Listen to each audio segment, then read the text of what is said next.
Hello friends, स्वागत है आप सभी का एक बार फिर से आपके अपने पसंदीदा यूट्यूब चैनल पर। तो फ्रेंड्स, आज हम लोग स्टार्ट करने जा रहे हैं class 10 UP board social science का हिस्ट्री सेक्शन, जिसका एक बहुत ही मोस्ट ट्रेंडिंग क्वेश्चन है, मोस्ट रिपीटेड क्वेश्चन है और मोस्ट इम्पॉर्टेंट क्वेश्चन है। आने वाले 2025 के यूपी बोर्ड एग्जाम में इसके आने की प्रोबेबिलिटी बहुत ज़्यादा है। कैसे लिखना है, 4 मार्क्स में क्वेश्चन आएगा, कैसे लिखना है वो मैं आपको आज बताने वाला हूँ। तो चलिए शुरू करते हैं। सबसे पहले आप लोग हेडिंग डालेंगे ज्यूसेपे मेस्नी। आप देख सकते हैं, सबसे पहले आप हेडिंग डालेंगे ज्यूसेपे मेस्नी। उसके बाद आप लिखेंगे कि ज्यूसेपे मेस्नी एक इटालियन क्रांतिकारी था। आप जानते हैं कि ज्यूसेपे मेस्नी ने इटली के एकीकरण में महत्वपूर्ण भूमिका निभाई थी। ठीक है, तो आप सबसे पहले यही लाइन लिखेंगे कि ज्यूसेपे मेस्नी एक इटालियन क्रांतिकारी था। उसका जन्म कहाँ हुआ था? जिनोवा में हुआ था। कब हुआ था? 1807 ईस्वी में हुआ था। तो ज्यूसेपे मेस्नी एक इटालियन क्रांतिकारी था, उसका जन्म 1807 ईस्वी में जिनोवा में हुआ था। Okay friends, next point, 2 point हो चुके हैं, आप लोग थर्ड पॉइंट देखिए। थर्ड पॉइंट आपका ये है कि वह किशोर अवस्था से ही कार्बोनारी के एक सीक्रेट सोसाइटी का सदस्य बन गया था। ठीक, पहला पॉइंट, ज्यूसेपे मेस्नी इटली का, ज्यूसेपे मेस्नी एक इटालियन क्रांतिकारी था, उसका जन्म 1807 ईस्वी में जिनोवा में हुआ था। तीसरा पॉइंट आप लोग लिखेंगे, वह कार्बोनारी के किशोर अवस्था से ही वह कार्बोनारी के सीक्रेट सोसाइटी का एक सदस्य बन गया था।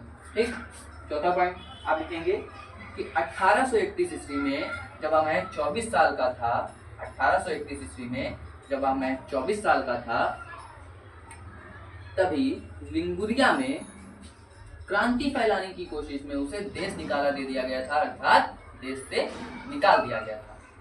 फिर से रिवाइज करते हैं। ज्यूसेपे मेस्नी एक इटालियन क्रांतिकारी था, उसका जन्म 1807 ईस्वी में हुआ था, वह किशोर अवस्था से ही कार्बोनारी के एक सीक्रेट सोसाइटी का सदस्य बन गया था। 1831 ईस्वी में जब मैं 24 साल का था, तभी लिंगुरिया में क्रांति फैलाने की कोशिश में उसे देश निकाला दे दिया गया था। उसके बाद आप आगे बढ़ेंगे, आगे आप लिखेंगे फ्रेंड्स, देश निकाला दे दिया गया था, वो कार्बोनारी के सीक्रेट सोसाइटी का सदस्य बन गया था। और ज्यूसेपे मेस्नी ने भी 2 सोसाइटियों की स्थापना की। कौन कौन सी सीक्रेट सोसाइटियाँ थी? क्योंकि क्रांति फैलाने वाली, ये क्रांतिकारी था, सीक्रेट सोसाइटी थी। पहली सोसाइटी थी मार्सेई में यंग इटली नाम से। आपका ये एमसीक्यू भी बन सकता है। मार्सेई में यंग इटली नाम से थी इसकी सोसाइटी, और बर्न में यंग यूरोप नाम से इसकी सोसाइटी थी, सीक्रेट सोसाइटी थी। तो ये पॉइंट भी आप लोग लिख देंगे इसमें। अगला पॉइंट है जो कि मोस्ट इंपॉर्टेंट लाइन है, मेस्नी के शब्दों में, पहले आप मनुष्य हैं, उसके बाद किसी देश के नागरिक या अन्य कुछ। मेस्नी के शब्दों में, पहले आप मनुष्य हैं, उसके बाद किसी देश के नागरिक या अन्य कुछ। तो सबसे पहले हमें मनुष्य बनने का प्रयत्न करना चाहिए, उसके बाद ही आप किसी देश के नागरिक बन सकते हैं। तो सबसे पहले मनुष्य बनिए।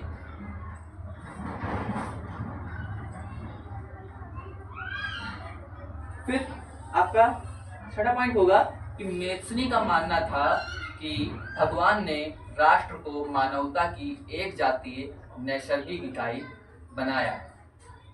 ठीक, मेस्नी का मानना था कि भगवान ने राष्ट्र को मानवता की एक जातीय नैसर्गिक इकाई बनाया है, इसलिए इटली को छोटे छोटे राज्यों के बेमेल संगठन से बदलकर एक लोकतंत्र बनाने की जरूरत थी। ओके फ्रेंड्स, रिवाइज करना फिर से शुरू करते हैं। ज्यूसेपे मेस्नी एक इटालियन क्रांतिकारी था, उसका जन्म 1807 ईस्वी में हुआ था, 1807 ईस्वी में जिनोवा में हुआ था। वह किशोर अवस्था से ही कार्बोनारी के एक सीक्रेट सोसाइटी का सदस्य बन गया था। 1831 ईस्वी में जब मैं 24 साल का था, तभी लिंगुरिया में क्रांति फैलाने की कोशिश में उसे देश निकाला दे दिया गया था, अर्थात देश से निकाल दिया गया था। इसने 2 सीक्रेट सोसाइटियों की स्थापना की थी। कौन कौन सी? मार्सेई में यंग इटली और बर्न में यंग यूरोप। या आपके एमसीक्यू में आ सकता है और आप इसमें भी लिखेंगे इसको। ठीक है, फिर मेस्नी के शब्दों में, पहले आप मनुष्य हैं, उसके बाद किसी देश के नागरिक या अन्य कुछ। उसके बाद आप लिखेंगे 4 मार्क्स का है ना क्वेश्चन, इसलिए आपको इतना लिख देंगे, आपको फुल मार्क्स मिलेंगे उसमें, ठीक है, अगर आ जाता है तो। और मोस्ट रिपीटेड क्वेश्चन है तो आने की संभावना वैसे भी ज़्यादा है। तो मेसनी के शब्दों में, पहले आप किसी देश के नागरिक हैं, पहले आप मनुष्य हैं, उसके बाद किसी देश के नागरिक या अन्य कुछ।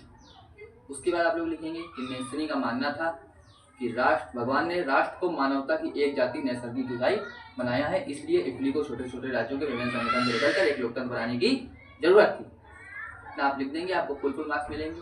तो आप लोग इसका स्क्रीनशॉट ले लीजिए। सबसे पहले तो आप लोग इसका स्क्रीनशॉट ले लीजिए, इसको आप अपनी कॉपी में लिख लीजिए, इसको लर्न कर लीजिए और उसके बाद अपने बोर्ड एग्जाम में फोड़ के आएंगे।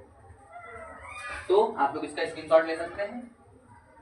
ले लिया, वेरी गुड। इसका भी ले लीजिए, इसका भी आप स्क्रीनशॉट ले लीजिए। ले लिया, वेरी गुड। तो इसी तरीके के इंपॉर्टेंट क्वेश्चंस के लिए आप अपने चैनल को सब्सक्राइब कर सकते हैं, वीडियो को लाइक कर दीजिए, शेयर कर दीजिए वीडियो को अपने दोस्तों के साथ, ताकि उनको भी ये पता चल सके और वो भी लर्न कर सकें। ओके फ्रेंड्स, और चैनल को सब्सक्राइब कर दीजिए, वीडियो को लाइक कर दीजिए, शेयर कर दीजिए, कमेंट करिए आप कौन सा क्वेश्चन चाहते हैं, कौन सा चैप्टर चाहते हैं और कौन सा सेक्शन चाहते हैं। मुझे आपके कमेंट्स का इंतजार रहेगा, आपके कमेंट का वेट करूंगा मैं। और मिलते हैं एक बहुत ही रिपीटेड क्वेश्चन के साथ। तब तक के लिए नमस्कार, जय हिंद, वंदे मातरम। पढ़ते रहिए, आगे पढ़ते रहिए। धन्यवाद।